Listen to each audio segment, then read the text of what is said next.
Madam దగ్గర class ఉన్నట్టయితే ఇక మళ్ళీ బయట నేర్చుకునే అవసరం లేదు. ఏ డౌట్స్ అయినా క్లారిఫై అవుతది. తను చెప్పిందంటే మనం ఖచ్చితంగా ఒక సెలూన్ గానీ, ఒక అకాడమీ రన్ చేయొచ్చు. బ్యూటీ ఎక్స్‌పర్ట్ అనొచ్చు, బ్యూటీ సైంటిస్ట్ అనొచ్చు మా మేడంనయితే. నాకైతే చాలా ఇష్టం. ఎందుకంటే నాకు ఇందాక ఫోటో దిగుతుంటే ప్రౌడ్ అనిపించింది ఆ moment. Hi, my name is Mamata. నేను సైదాబాద్ నుంచి వచ్చాను. నాది ఎంఎస్సీ ఆర్గానిక్ కెమిస్ట్రీ కంప్లీట్ అయింది. మేడం గురించి చెప్పాలంటే మేడం చాలా మంచిది. కాకపోతే బ్యూటీలో నేను అనుకోవచ్చిందంటే సైంటిస్ట్ మేడం అనిపిస్తది. ఎందుకంటే బ్యూటీ గురించి చాలా బాగా చెప్తది. ఎవరికైనా రెస్పెక్ట్ ఇచ్చి మాట్లాడుతుంది. తనంత పొజిషన్లో ఉండి కూడా చిన్న వ్యక్తి వచ్చినా చూడది. అసలు ఎంత అరే అని మాట్లాడుతుంది. ఆ మాట అంటే అందరికి ఉండదు.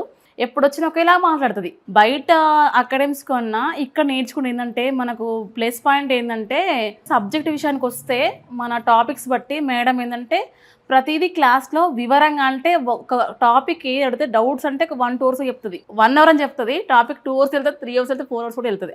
అంత బాగా అంటే ప్రతిదీ డీప్‌గా చెప్తది తను. మళ్ళీ డౌట్స్ మేడం దగ్గర క్లాస్ ఉన్నట్టయితే ఇక మళ్ళీ బయట నేర్చుకునే అవసరం లేదు. ఏ డౌట్స్ అయినా క్లారిఫై అవుతది.